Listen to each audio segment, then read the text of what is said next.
Hey guys, welcome back to my channel, and if you are new, welcome. I hope you are here to stay. So today I'm going to talk to you guys about my trying to conceive journey and where I'm at right now. The last time that we spoke, I talked to you guys about my period being super late. I thought I was pregnant, so I took a pregnancy test and that test was negative. I continued taking pregnancy tests and they were all negative. I thought I was pregnant, obviously, because I was super late, but then I realized that I was way too late and my tests were still coming out negative. So I do have PCOS, and if you have been keeping up with my videos, then you already know that, but if you're new, then you didn't. So I just want to make sure I mention that. So that was another reason why I could have been late. So what I decided to do was I scheduled a doctor's appointment, and I had blood work done, and I had an ultrasound done, a pelvic ultrasound done. So the day that I was gonna go get my ultrasound done, I got my period. So that day I was already 20 days late for my period. But I ended up getting it that day. So after being 20 days late, I got my period.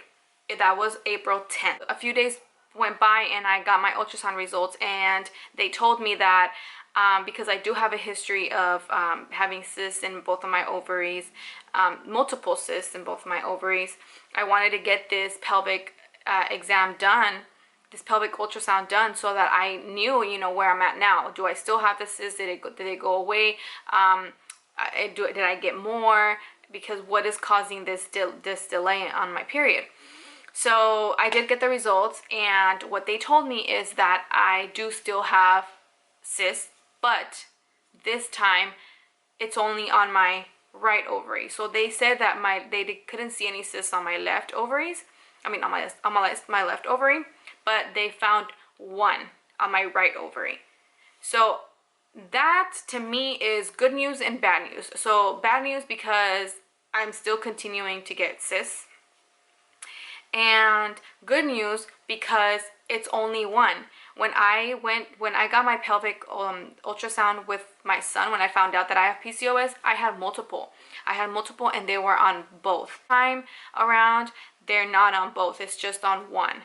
So I'm just staying positive, trying to stay optimistic, and just again, staying positive. And to me, that's better news than what I got when I was trying to conceive my son.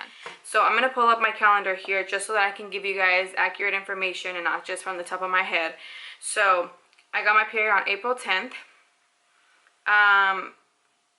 and my period ended on April 14th. So where I'm at now, well, I'm happy because now that I got my period, we are starting cycle 2, which means we're gonna actually try this time. And I will link the other video that I posted in regards cycle 1 down below. I'll link it for you guys so you guys can go watch that if you want, and then come back to this one. But yeah, so we're starting cycle 2, and one thing that I'm doing different this time than from the first cycle is now I am obviously taking the balance pills, the Alani new balance pills. I got my period, and I ordered a ovulation test from Amazon. It's the Easy at Home ovulation kit. So this kit comes with 50 ovulation tests, and it comes with 20 pregnancy tests.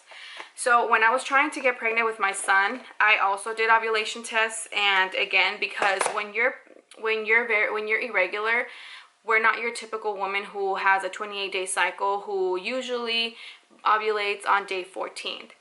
I made that mistake when I was trying to get pregnant with my son. I was following an app, which actually I still have it. It's my period tracker, and I was going based off of what the track was, based off what the app was telling me of when I was ovulating.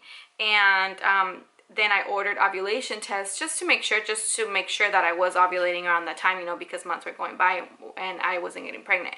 And I did come to find out that I was not ovulating on day 14 like my app was telling me. I was ovulating way later into my cycle. And actually, you guys, I found, because I was keeping track of all of this just from my own records, and I found the book. I found the book where I was keeping track of all of my ovulation. I have the ovulation progression lines, and I'm going to show it to you guys. So I was so happy to find, I was looking for it everywhere, and I was so happy to find it because I wanted to track baby number 2 in the same notebook. So yeah, so I was keeping it, it's just a regular, you know, notebook. When I picked it up, I wasn't even thinking about, you know, how I wanted it to look or anything. I just picked some, I think I got this from like the Dollar Tree, and I just wanted something where I could keep track of my ovulation tests. So if you guys can see here, ovulation test progression lines. This was with my son. These aren't the ones from now. This is when I was taking ovulation tests with my son, trying to get pregnant with my son. So if you guys could see here, I started testing on cycle day 8, which was really early. You could barely see the second line there, which meant that there was no LH search detected there. So cycle day 8, this was in June 16th, 2017. I got pregnant with my son in October. So cycle day 8, then cycle day 10, and so on and so on. And you could see here cycle day 14, which is usually, again, when they say that if you have a 28-day cycle, that's when you ovulate. But again, at the time, I was still learning all of this, so I still thought, yeah, I'm ovulating on day 14. That's what my period app is telling me, but I wasn't. Look, cycle day 14 right here. Still no LA search. Okay, these are all still negative. Cycle day 14, these are all still negative.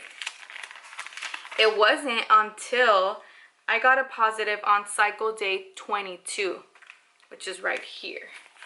Cycle day, I hope you guys can see this. Cycle day 22, right here. That's a positive. And then in this one too. So cycle day 22. Those are positives. So I was ovulating on cycle day 22 instead of cycle day 14. So yeah, I also tracked July. That was in June. I did end up getting pregnant in June. That was July. I continued testing for July and keeping track of all of the ovulation tests. So these were for my son. And let me see. And I already started testing for baby number 2 for cycle 2.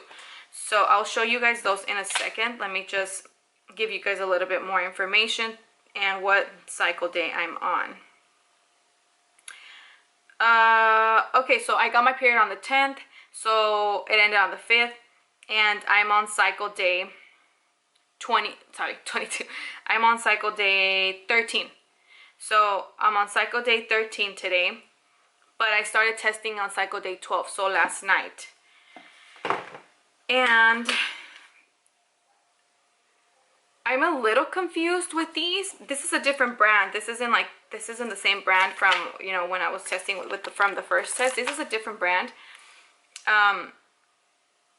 And I do know that in order for you to have a positive, the test line has to be darker than the other line. So right now, I don't think they're not, so they're negative because they're not darker, but I feel like the lines, let me see if you can see that. It focuses. I feel like the lines are still a little bit darker than they were back here when I was testing with my son, and I was testing really early on. cycle day 8 where you can barely see anything there. So I'm thinking that I'm getting close. That's, to me, that's what that means, that I'm getting close to ovulation. And oh yeah, so this was last night. This is today, cycle day 13. So sorry, today, you guys, I'm in a different setting. Obviously, I'm in my house, and I'm recording right in front of my front window, and I feel like people are passing by and they're just seeing me here talking to a camera. That's all I have for you guys today. I'm just taking the ovulation test. I already got my period. We're starting this, well, we're on cycle 2 now. So I guess the next update I will have for you guys is the 2-week wait. Once I get a positive on my ovulation kit, then I will from then track, and I will do a 2-week wait video for you guys. But yeah, I think that's it. I do want to take a minute to say thank you to every single one of you guys who have subscribed. I have noticed that my subscribers have gone up ever since I've been posting these videos, which means that there is a lot of you guys who are going through the same thing, and just like me when I was trying to get pregnant with my son and struggling with this, you know, you could relate to me, just like I could relate to so many other women that I watched when I was trying to get pregnant. So I'm really happy you guys are here. I'm gonna try and give you guys content that I know I wanted to watch when I was trying to get pregnant and when I was going through the whole PCOS thing. That's all I have for you guys today. And if you would like to follow me in my trying to conceive journey, my TTC journey, let's go ahead and click subscribe, like my video, comment. I'll see you guys on the next one. Bye.